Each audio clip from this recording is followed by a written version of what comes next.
Oh. Well, there's food for thought for all of us. Matthew Hayden, he can't see how close that was because he's square on, but his reaction tells the story.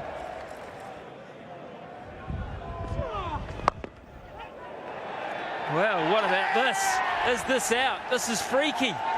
Oh boy, could this be the turning of the worm in the most unlikeliest of fashions? It's bounced off Hayden.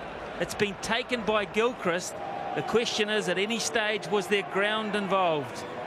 And Mr. Constant upstairs will be the judge.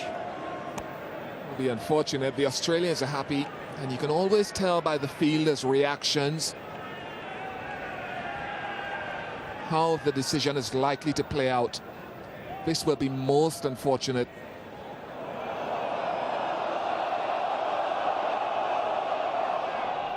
Struck well and into the leg. Didn't touch the ground at all, and well caught. I think they will show that that will be given out. It should be given out. Well, he has to go, I'm afraid. I mean, that's 6 inches to 9 inches away from hitting the ground before it gets from Hayden, and then it goes to Gilchrist, who does brilliantly, and Mr. Constant, I'm sure, is about to, yes, confirm it. Hard luck, Trescothic. He goes 57 for 1. Fine shot. Just didn't quite get off the middle.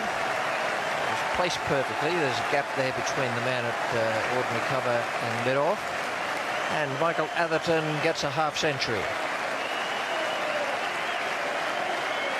Very, very good innings, and most important,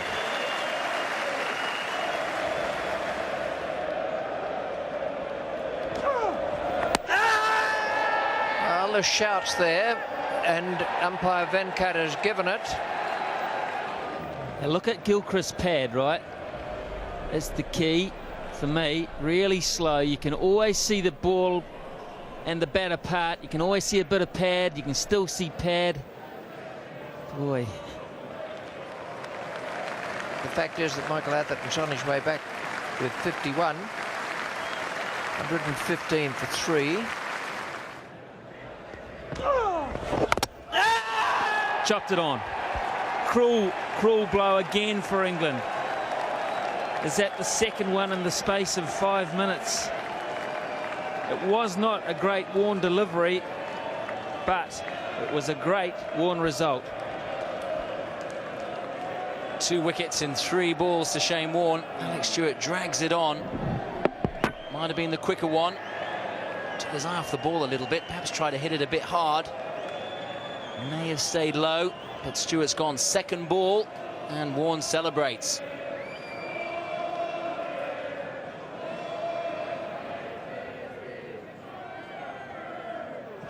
Out! Stumped by a mile. Mark Ramprakash looking to hit Shane Warne way back over his head. First time he's really used his feet.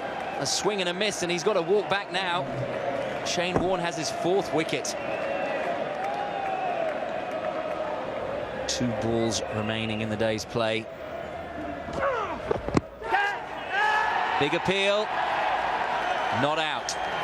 You know if Venkat's going to give him, because he'll nod his head, but he's going over to square leg. Yes, Dermot, he hasn't said not out. He said, has this one carried? Because we know from earlier in the day that's all he can say. I think he believes from that he's hit it. He thinks he's hit it, yeah.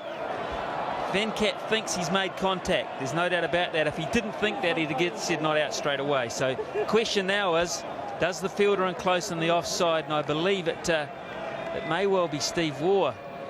Does he dive forward and get his hand underneath it? That's the key. If he does, then it must be given out. There's the inside edge.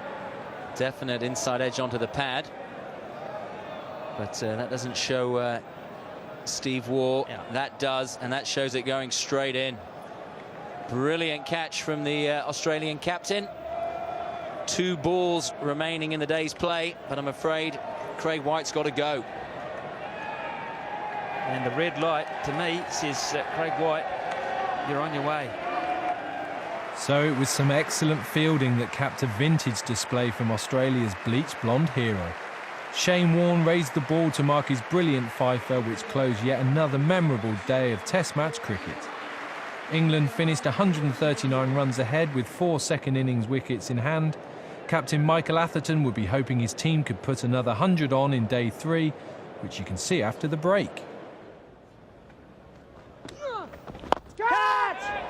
In the air and out. It's the end of it. The end of the England innings. Good catch by Ricky Ponting. Once again, Shane Warne adds to his total, finishing up with 6 wickets. Big spinning leg break that pitched outside leg stump.